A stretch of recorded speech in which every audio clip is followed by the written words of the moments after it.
তো তোমরা এখানে আসো হচ্ছে তোমাদের কিছু হোমওয়ার্ক দেওয়া হয়েছিল, অর্থাৎ বাড়ির কাজ দেওয়া হয়েছিল যে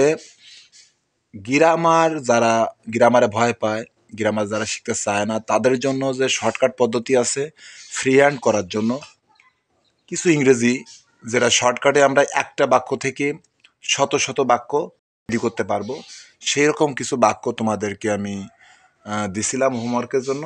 এখন আমি চেক করব, প্লাস আমাদের যে সাবস্ক্রাইবার আছে বা দর্শক আছে তাদেরকে জানানোর জন্য ভিডিওটা করা। তো তোমরা কি রেডি আমার প্রশ্নের উত্তর দেওয়ার জন্য? তো রাব্বি, তুমি বলো যে it is bad to say এর বাংলা অর্থ কি? এটা বলা খারাপ। এবার এইখানে যে ভার্ব আছে সে, আমি যদি এটা চেঞ্জ করি তাহলে অর্থ কি আসে দেখি। It is bad to say জায়গায় যদি আমি ইট দিই তাহলে তুমি কি অর্থ করবে তখন? এটা খাওয়া খারাপ। তারপরে যদি এরকম এরকম এখানে ভার্ব চেঞ্জ করে আমরা আরো অর্থ করতে পারি, তাই তো? তুমি কোনো কিছু বলবা যে এখানে অন্য কোনো ভার্ব দিয়ে, যে ইট ইজ ব্যাড টু অন্য কোনো ভার্ব দিয়ে it is bad to right অর্থ কি আসতেছে? এটা লেখা খারাপ। মাশাআল্লাহ, অনেক বলেছো।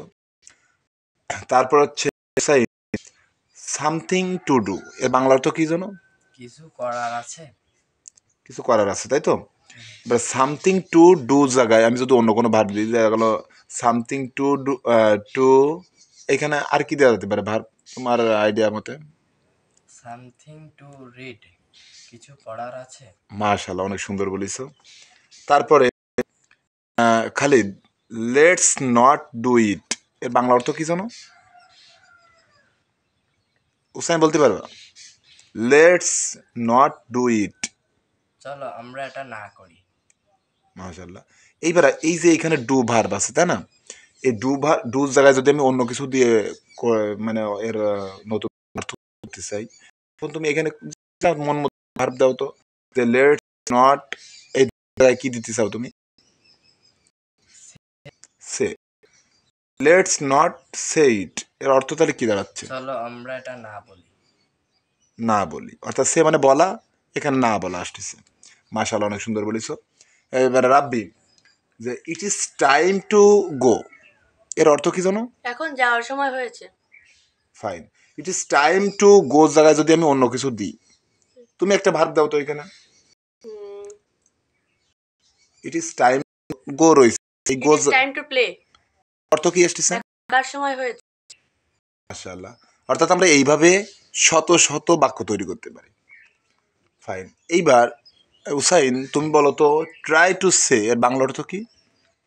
বলার চেষ্টা করো। বলার চেষ্টা করো। এবার খালিদ, ট্রাই টু সে তো বলা, এবার ট্রাই তুমি অন্য কিছু কোনো ভার্ব দিয়ে যদি কিছু তৈরি করতে চাও, এটা এরকম কোনো ভার্ব তোমার খেয়ালে ট্রাই আসতেছে? টু ইট, খাওয়ার চেষ্টা করো। ট্রাই টু ইট, ইট খাওয়া, ট্রাই টু ইট মানে খাওয়ার চেষ্টা করো। আসলে অনেক সুন্দর।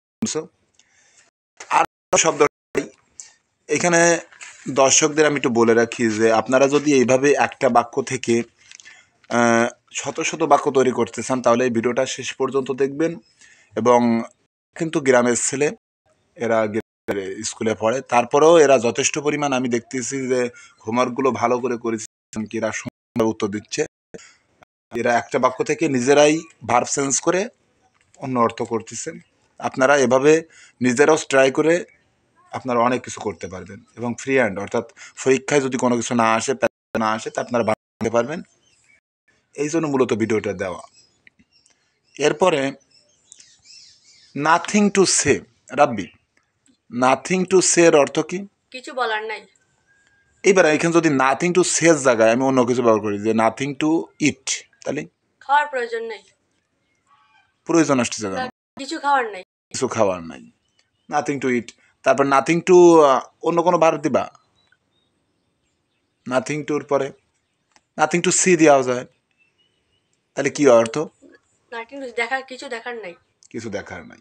অর্থাৎ এইভাবে আমরা কিন্তু বাক্য অনেকগুলো তৈরি করতে পারবো। তারপরে নো নিড টু ইট এর অর্থ কি জানো? খাওয়ার প্রয়োজন নাই। খাওয়ার প্রয়োজন নাই। নো নিড টু সে, বলার প্রয়োজন নাই। মাশাআল্লাহ। তারপর খালিদ, যে প্লিজ কাম এর অর্থ কি? দয়া করে এসো। দয়া করে এসো। প্লিজ গো, দয়া করে যাও। প্লিজ ইট। দয়া করে খাও। মাশাআল্লাহ, তোমরা এত সুন্দরভাবে প্রস্তুতি নিছো, আমি অবাক হয়ে যাচ্ছি। তারপরে এটা রাব্বি, তুমি বলো যাচ্ছে গো টু খুলনা। খুলনায় যাও। এখানে যদি আমি গো টু খুলনা জায়গায় অন্য কিছু দিই, গো টু ঢাকা। ঢাকায় যাও। ফাইন। সুপ্রিয় দর্শক, আপনারা দেখতে পাচ্ছেন যে আছে এই যে আমরা একটা বাক্য থেকে যারা গ্রামারে ভয় পায়, গ্রামের কথা শুনলে তাদের ভয় করে বা গ্রামার শিখতেই চায় না, তাদের জন্য এই সিস্টেমটা, অর্থাৎ এই ভিডিওটা তাদের জন্য শুধু, যে তারা শর্টকাট পদ্ধতিতে এইভাবে যাতে ইংরেজি করে ইংরেজির অর্থ করতে পারে, তাই জন্য আমাদের ভিডিওটি। যদি ভালো লাগে অবশ্যই ভিডিওটা লাইক দিবেন আর চ্যানেলটা সাবস্ক্রাইব করবেন। এবার এটা হচ্ছে Hussain, don't go to Khulna অর্থ কি আসে? খুলনায় যেও না। Don't go to Dhaka. এইবার খালিদ, তুমি বলো যে আমরা কোনো ভার্বের আগে টু যোগ করে তে অর্থ আনি, অর্থাৎ যেমন টু নো মানে কি? জানতে। To read. পড়তে। মাশাআল্লাহ। তারপরে টু ইট। খেতে। এইবার সাইন, তুমি বলো মি মানে কি? আমাকে। আসমা। আমার। ফাইন, অনেক সুন্দর উত্তর দিচ্ছ, আমি সত্যি আনন্দিত। এবার এটা হচ্ছে রাব্বি বলো যে প্র্যাকটিস রিডিং এর অর্থ কি? পড়ার চেষ্টা করো বা পড়ার চর্চা করো। পড়ার চর্চা করো। এখানে প্র্যাকটিস মানে চর্চা। এবার প্র্যাকটিস দিয়ে মানে প্র্যাকটিসের পরে অন্য কোনো ভার্ব দিয়ে, এই যে প্র্যাকটিস রিডিং মানে পড়া চর্চা করো, প্র্যাকটিস অন্য কিছু দাও তো ভার্ব। Practice writing. আর অর্থ? লেখার চর্চা করো। লেখার চর্চা করো। এইবার আমরা যখন নিজের কোনো বিষয়ে অনুমতি চাই, যেরকম লেট মি ইট, এর অর্থ কি জানো? আমাকে খেতে দাও। আমাকে খেতে দাও। এখানে হচ্ছে যে লেট মি অন্য কোনো ভার্ব দিয়ে কিছু করো তো। Let me go. Let me go মানে কি? আমাকে যেতে দাও। মাশাআল্লাহ, অনেক সুন্দর বলিছো। তোমাদের কি বলে ধন্যবাদ জানাবো এটা আমার জানা নাই, তো অনেক খুশি। আর সুপ্রিয় দর্শক, আপনাদের যদি একটু ভালো লেগে থাকে ভিডিওটা, অবশ্যই ভিডিওতে লাইক দিবেন, চ্যানেলটা সাবস্ক্রাইব করে আমাদের পাশে থেকে আমাদের উৎসাহিত করবেন। আর এই ছেলেদের জন্য দোয়া করবেন, এরা যেন বড় হয়ে মানুষের মতো মানুষ হয়ে গড়ে উঠতে পারে। আসসালামু আলাইকুম।